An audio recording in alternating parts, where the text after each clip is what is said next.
নমস্কার বন্ধুরা, মুন্নির পাকশালাতে সবাইকে স্বাগত। আজকে শীতের সবজি দিয়ে দারুণ স্বাদের একটা রেসিপি শেয়ার করব, যেটা ভাত রুটি দুইয়ের সঙ্গেই দারুণ লাগে খেতে। গাজর আর বিনস ছোট ছোট চৌকো চৌকো করে কেটে নিয়েছি, সেই সঙ্গে একটা গোটা ফুলকপি, সেটাকেও ছোট ছোট করে কেটে নিয়েছি। আর এর সঙ্গে দেব একটা আলু, আলুটা অবশ্য একটু বড় বড় কেটেছি। সিজনের প্রথম ফুলকপি, তাই ভাপিয়ে ফেলে দেওয়ার কোনো দরকার নেই। অল্প করে একটু সর্ষের তেল দিয়ে বেশ ভালো করে ভেজে নেব।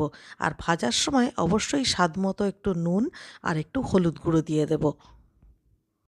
এখনকার নতুন ফুলকপি তো 2-3 মিনিট নুন হলুদ দিয়ে চাপা দিয়ে রাখলেই সুন্দর সেদ্ধও হয়ে যাবে, আবার ফুলগুলো শক্ত শক্তও থাকবে। ঠিক এই রকম শক্ত শক্ত অবস্থায় কপি ভাজাটা আমি নামিয়ে নেব।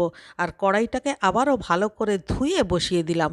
আর এইবারে আবারও একটু সর্ষের তেল দিয়ে দিচ্ছি, সঙ্গে একটু কালো জিরে আর একটা শুকনো লঙ্কা। সবার প্রথমে কেটে রাখা আলু দিয়ে দেব, কারণ আলুটা একটু বড় বড় করে কাটা। আলুটাকে একটু ভেজে নেব, মানে ধরুন 2-3 মিনিট। আলুর গায়ের স্টার্চটা যখন কেটে যাবে, তখন এর মধ্যে গাজর আর বিনস দিয়ে দিলাম। এবারে খুব ভালো করে ভাজতে হবে।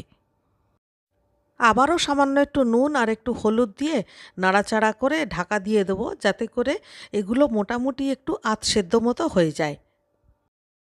আর ততক্ষণে দুটো পাকা টমেটোকে ছোট ছোট টুকরো করে মিক্সিতে খুব ভালো করে পেস্ট বানিয়ে নেব।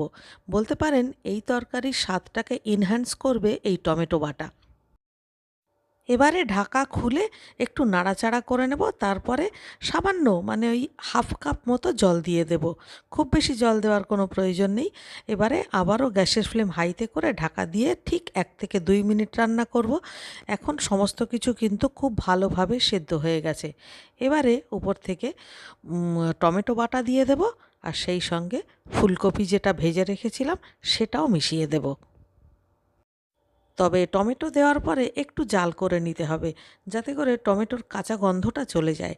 তার জন্য আমি আবারও 2 মিনিট মতো ঢেকে দিয়েছিলাম। টমেটোটা জাল হয়ে গেছে। এইবারে আমি ফুলকপি ভাজাটা দিয়ে দিচ্ছি। এবারে খুব ভালো করে মিশিয়ে দেব। আসলে ফুলকপিটা তো আগে থেকে ভেজে রেখেছি, তাই একদম শেষের দিকে দিলাম। আর সেই সঙ্গে 2-3টে কাঁচা লঙ্কা কুচি করে দিয়ে দিলাম। এবারে সামান্য একটু চিনি ছড়িয়ে দিলাম। এটা নিরামিষ তরকারি, তাই স্বাদের ব্যালেন্স করার জন্য একটু মিষ্টি দিতে হবে। এরপর 1 মুঠো ফ্রেশ ধনেপাতা কুচি ওপর থেকে দিয়ে দিতে হবে। এখনকার এই শীতের নতুন ধনেপাতা এই তরকারিতে দিলে দারুণ সুন্দর একটা সেন্ট বেরোবে। ব্যাস তৈরি হয়ে গেল দারুণ স্বাদের শীতের সবজি দিয়ে নিরামিষ তরকারি। রেসিপিটা ভালো লাগলে লাইক কমেন্ট শেয়ার করতে কিন্তু ভুলবেন না প্লিজ। আর আমার চ্যানেলে নতুন বন্ধু হয়ে থাকলে চ্যানেলটিকে সাবস্ক্রাইব করে প্লিজ আমার পাশে থাকবেন। তাহলে আজকের মতো এই পর্যন্ত। দেখা হচ্ছে পরবর্তী ভিডিওতে। ততক্ষণের জন্য সবাই ভালো থাকবেন, সুস্থ থাকবেন।